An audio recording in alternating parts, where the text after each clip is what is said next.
I don't do this very often, but I wrote down a bunch of notes about this video. So I'm going to look at those notes.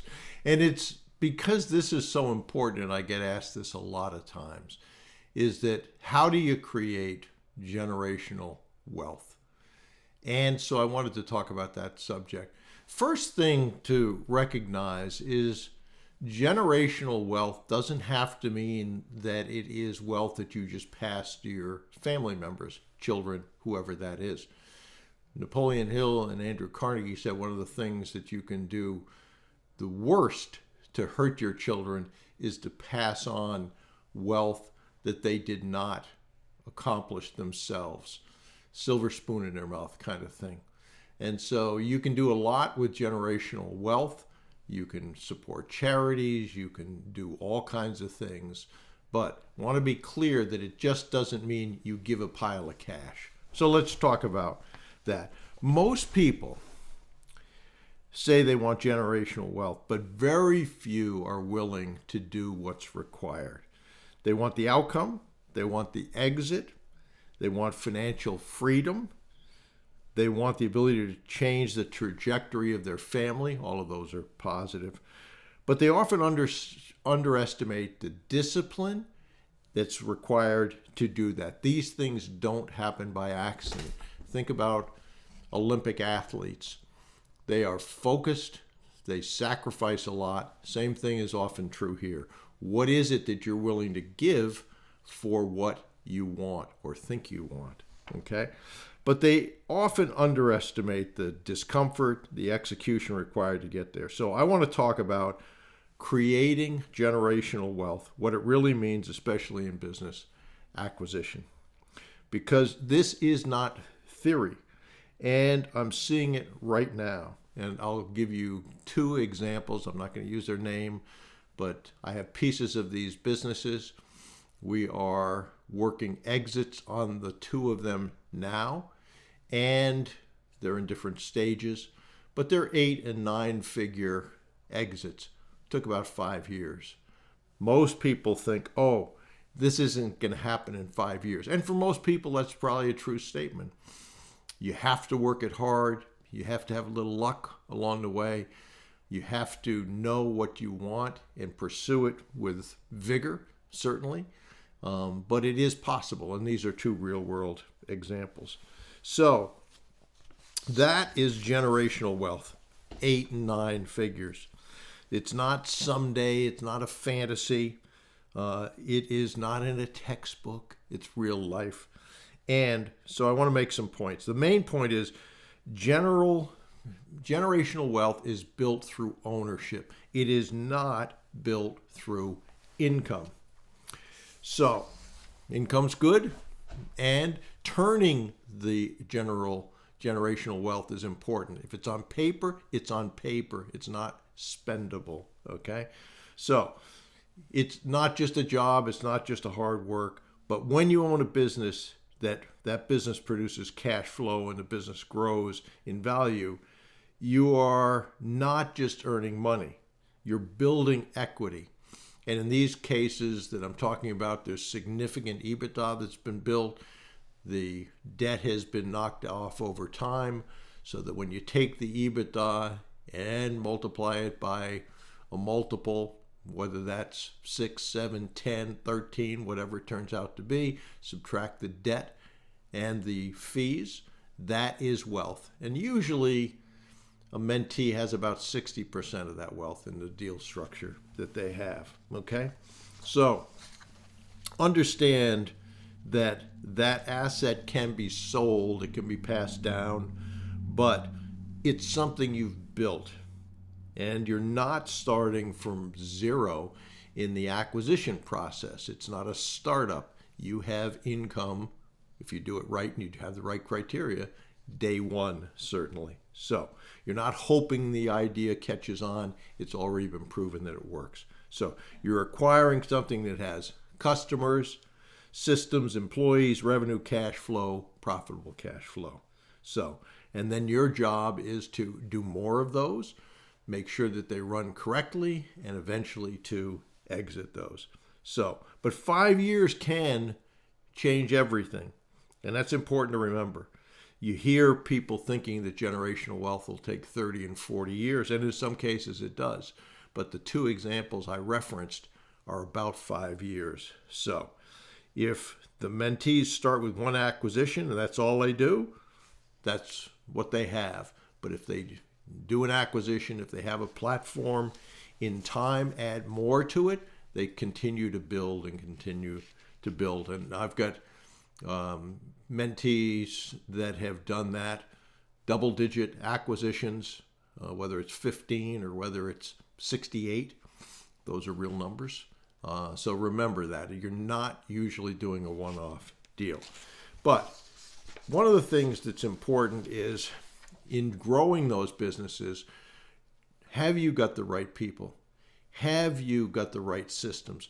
If you put yourself in that business and you run it yourself, almost certainly you will stop the acquisition process and you'll live within those walls. So you've got to have capable people, you've got to manage those people, but you have to continue to do acquisitions while maintaining stability and improving, hopefully, those that you've already acquired. So the people that do that, they do make the calls, they do send letters, they've built boards, they've met with sellers, they've negotiated, they've solved problems, but they keep going even when it's uncomfortable. You will get rejected a lot. Remember that, certainly. So, point number 3, what's the price of generational wealth? And here's where many people don't want to hear the message. Generational wealth has a price, and that price is not just money, it's focus and action.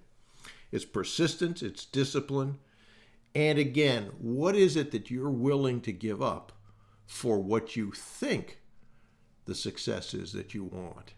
And it's oftentimes that changes, and there are things you will need to do and time you will need to spend where you will take away from other things and other priorities, and then you have to decide which are more important. That's why your why is so important in doing this.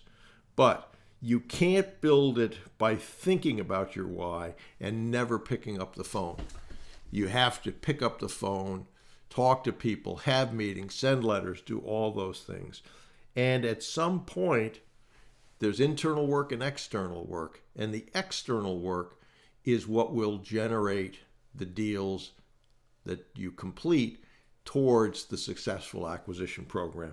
So you have to send letters. That's an external action. A call, external action. A meeting that actually is held is an external action. Seller conversation, external. Board member contacted, building your board, external. All those things touch someone else. Okay. So point 4, major point 4, most people quit before compounding starts.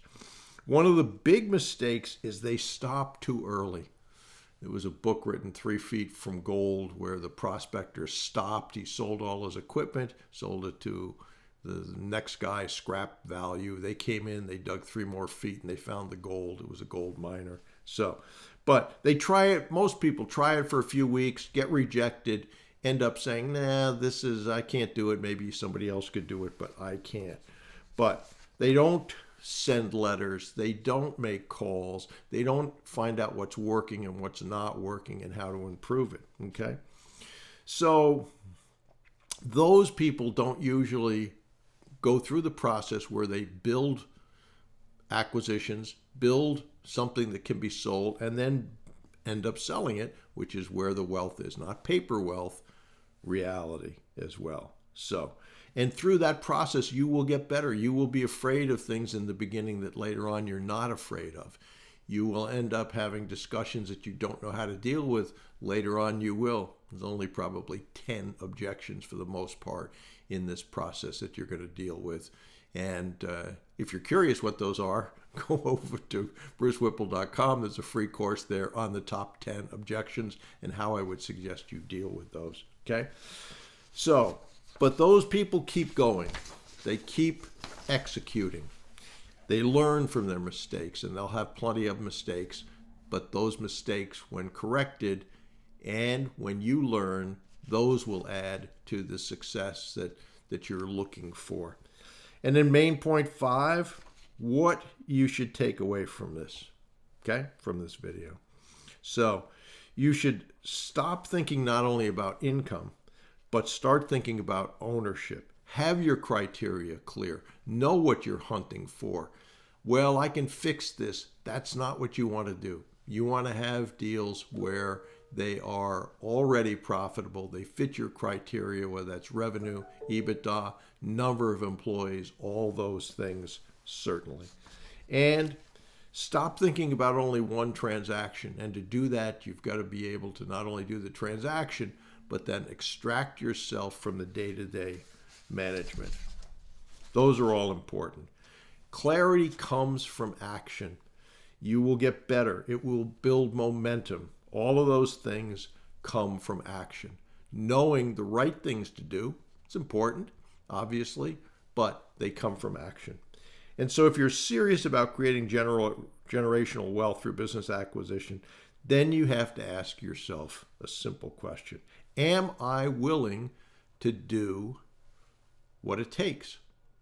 And if the answer is no, that's okay. That's a personal decision for you on how you want to create and structure your life, what your goals are. Again, write your obituary. That's a pretty good way to look at what you want to accomplish, okay? And that part of it, people skip over. Am I willing to make this commitment? Am I willing to put the time in? Am I willing to handle the rejections? And hopefully, if this is important to you, your answer to that will be yes. Because the people who create 8 and 9 figure are usually not the people who were the most excited from day one. They're the people that realized this is a process.